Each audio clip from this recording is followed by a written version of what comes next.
안녕하세요. 오늘 우리는 디지털 시대의 어쩌면 가장 큰 숙제죠. 이 폭발적으로 늘어나는 데이터를 어떻게 다룰 것인가, 이 얘기를 좀 해보려고 합니다. 정형 데이터뿐만 아니라 진짜 온갖 형태의 데이터가 막 쏟아지는데 기존 방식만으로는 좀 벅차잖아요. 그래서 새로운 접근 방식이 필요해졌고요. 오늘 저희가 당신과 함께 좀 깊이 살펴볼 주제는 바로 데이터 레이크입니다. 공유해주신 데이터 레이크 PDF 발췌 내용을 좀 보니까요. 이 기술의 핵심 개념, 그리고 이게 왜 중요한지, 또 어떻게 쓰이는지 이런 것들을 좀 명확하게 짚어볼 필요가 있겠더라고요. 네, 복잡한 정보 속에서 길 잃지 않도록 딱 중요한 통찰만 뽑아내 보겠습니다. 자, 그럼 데이터 레이크, 이게 정확히 뭔지부터 시작해 볼까요? 아주 간단히 말하면 정형, 반정형, 비정형 이런 거 가리지 않고요. 모든 종류의 데이터를 그냥 원래 모습 그대로 한 곳에 모아두는 그런 대규모 중앙 저장소라고 할 수 있겠네요. 마치 다양한 물줄기가 막 흘러들어와서 고이는 그런 거대한 호수, 이렇게 생각하면 좀 쉬울까요? 네, 맞습니다. 그 비유가 아주 적절한 것 같아요. 기존의 데이터 웨어하우스가 주로 잘 정제된, 그러니까 구조화된 데이터 위주로 담았다면 데이터 레이크는 그릇의 제약이 훨씬 적은 거죠. 아, 그릇의 제약이 적다? 네, 여기서 가장 흥미로운 차이점 중 하나가 바로 데이터를 저장하는 방식에 있어요.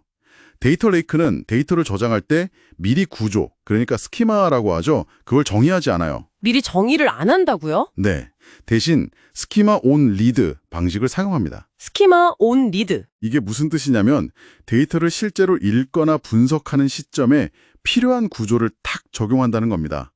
저장할 때부터 엄격한 틀에 맞춰야 했던 그 데이터 웨어하우스의 스키마 온 라이트 방식과는 정반대 개념이죠. 아, 잠깐만요. 그럼 분석할 때마다 구조를 정의해야 한다면 그게 혹시 더 번거롭거나 승령에 부담이 되지는 않을까요? 기존 방식하고요? 좋은 질문이십니다. 초기 설정은 확실히 간편하죠.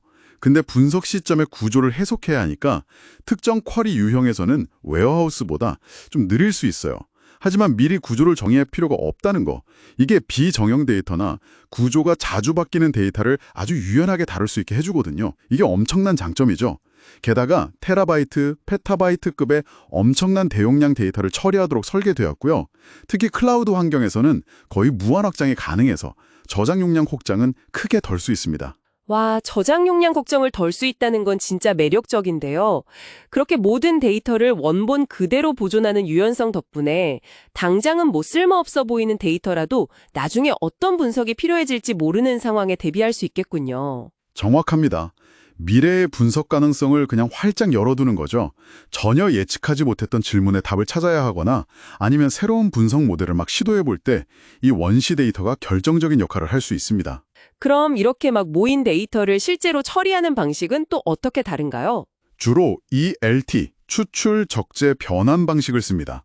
ELT요? ETL이 아니라? 네, 데이터를 일단 원본 그대로 레이크에 적재하고요.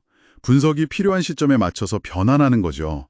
데이터를 먼저 변환하고 적재했던 기존 ETL, 추출, 변환, 적재 방식과는 순서가 다릅니다.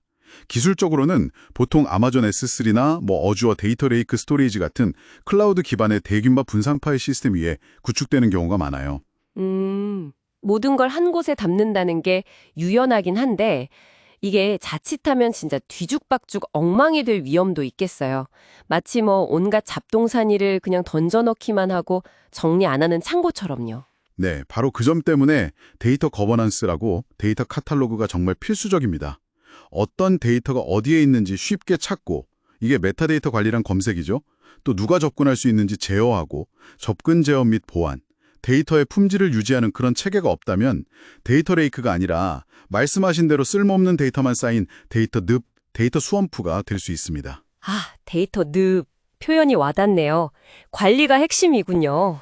네, 관리가 핵심이죠. 그렇다면 이 데이터 레이크가 당신에게 구체적으로 어떤 가치를 제공할 수 있을까요? 가장 큰 가치는 역시 다양한 출처의 데이터를 한 곳에 통합해서 분석의 폭과 깊이를 더할 수 있다는 점입니다.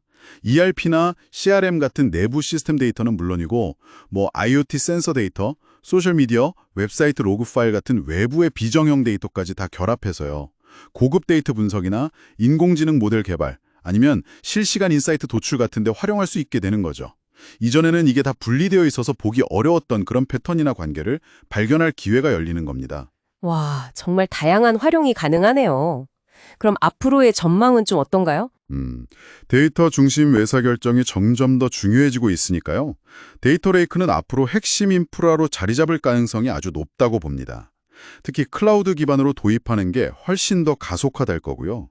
최근에는 또 흥미로운 움직임이 있는데 데이터 레이크의 유연함하고 데이터 웨어하우스의 안정적인 성능, 이 두 가지 장점을 합치려는 시도, 바로 데이터 레이크하우스라는 새로운 아키텍처로 진화하는 모습도 주목할 만합니다. 데이터 레이크하우스요.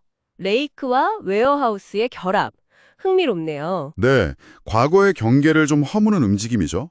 물론 앞서 계속 강조했듯이 데이터 거버넌스하고 품질 관리의 중요성은 더욱더 커질 겁니다. 오늘 우리는 데이터 레이크에 대해서 좀 깊이 알아봤습니다.